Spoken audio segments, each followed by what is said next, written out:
विद्यार्थी मित्रांनो, आज आपण आंतरराष्ट्रीय संबंधातील सत्ता संतुलन गेल्या मागच्या तासिकेपासून हे चौथं प्रकरण अभ्यासत असताना सत्ता संतुलनाचा अर्थ, व्याख्या, सत्ता संतुलनाचे स्वरूप या भागाची चर्चा या ठिकाणी केल्यानंतर मागच्या तासिकेपासून सत्ता संतुलनाची वैशिष्ट्ये हे भाग आपण या ठिकाणी अभ्यासलेला आहे, ज्यामध्ये सत्ता संतुलनाच्या वैशिष्ट्याची चर्चा करत असताना समतोल साधणे, हंगामी व्यवस्था, प्रत्यक्ष हस्तक्षेप, स्थितिस्थापकत्व, अस्तित्व निश्चित करणं कठीण आहे, हे या ठिकाणी आपण पाहिलेत. वैशिष्ट्ये एकूण 10 वैशिष्ट्ये आहेत. आजच्या तासिकेमध्ये आपल्याला 6वं वैशिष्ट्य पाहायचं आहे. ते 6वं वैशिष्ट्य म्हणजे विविध दृष्टिकोनाचा अवलंब.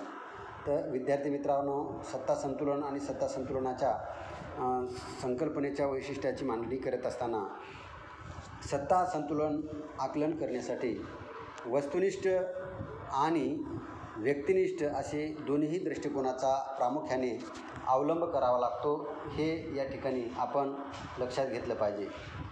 यामध्ये सत्ता संतुलनाची भूमिका फार महत्त्वाची आहे. यामध्ये आपण या ब्रशच्या माध्यमातून आपण पाहत असताना प्रामुख्याने सत्ता संतुलनाचे विविध दृष्टिकोनाचा अवलंब हा यामध्ये भाग महत्त्वाचा आहे. म्हणजे सत्ता संतुलनाचं आकलन करण्यासाठी वस्तुनिष्ठ आणि व्यक्तिनिष्ठ अशा दोन्ही दृष्टिकोनाचा अवलंब प्रामुख्याने करावा लागतो, हे या ठिकाणी आपण लक्षात घेतलेलं आहे.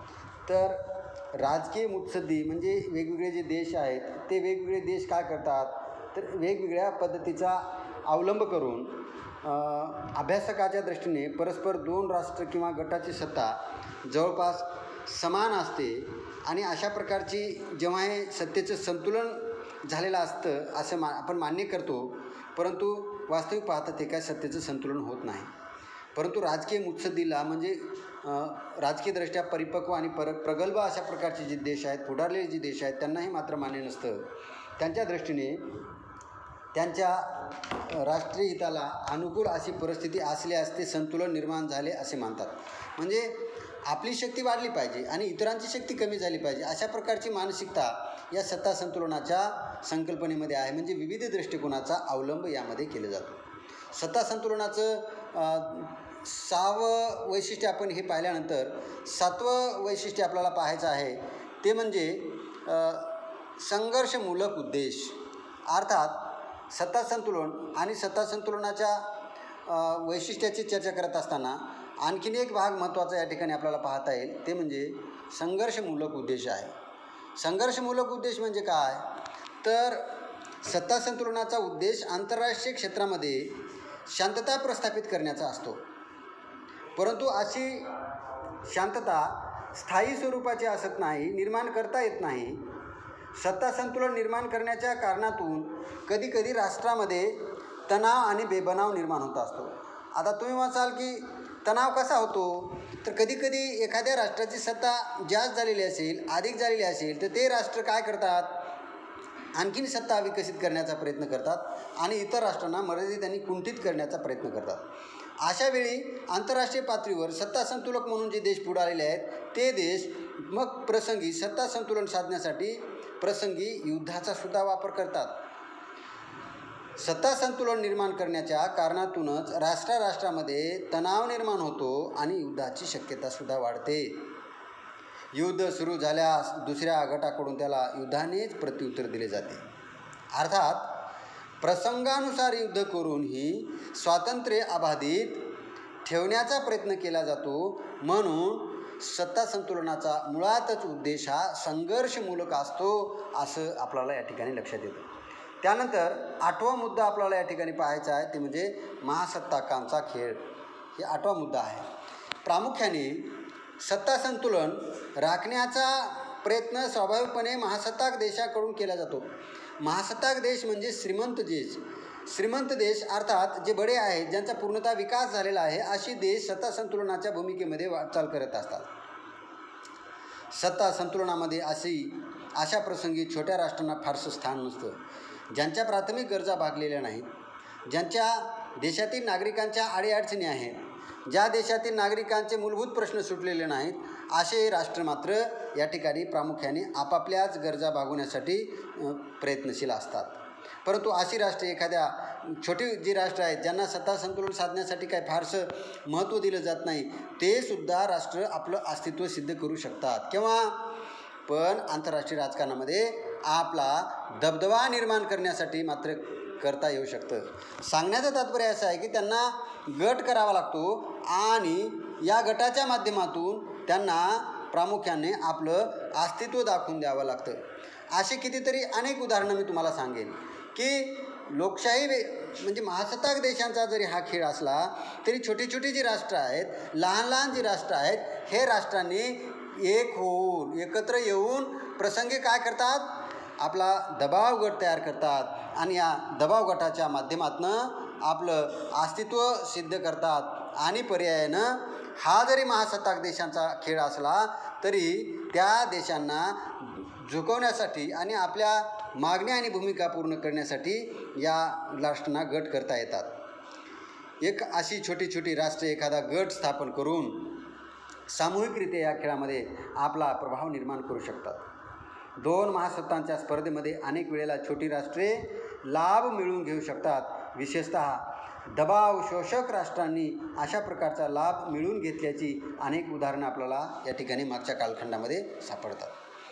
आंतरराष्ट्रीय संबंधातील सत्ता संतुलन आणि सत्ता संतुलनाच्या वैशिष्ट्याची चर्चा करत असताना या ठिकाणी 9वं वैशिष्ट्य आपल्याला पाहायचं आहे, ते म्हणजे लोकशाही व्यवस्थेस प्रतिकूल. आता सत्ता संतुलन आणि सत्ता संतुलनाची एकंदरीत संकल्पना पाहिल्यानंतर या संकल्पनेमधून एक बाब प्रकर्षाने पुढे येते, लक्षात येते, ती म्हणजे ही सत्ता संतुलनाची भूमिका ही सामान्य राष्ट्रासाठी म्हणजे लोकशाही समर्थक राष्ट्रांसाठी योग्य नाही. कशी योग्य नाही? तर प्रामुख्याने लोकशाही व्यवस्थेची राष्ट्रे सत्तेच्या राजकारणामध्ये भाग घेत असताना अत्यंत सक्रिय राहत नाहीत. लोकमताचा आदर करतात, आपल्या भौगोलिक परिस्थितीचा विचार करतात, राजकीय शक्तीचा विचार करतात, सैनिकी शक्तीचा विचार करतात. इतर परिस्थिती असल्याशिवाय सत्ता संतुलनाच्या खेळामध्ये ते कधीही रुची घेत नाही. केवळ संकटमय व संघर्षाच्या परिस्थितीमध्ये आंतरराष्ट्रीय राजकारणामध्ये त्यांना सहभागी व्हावं लागतं.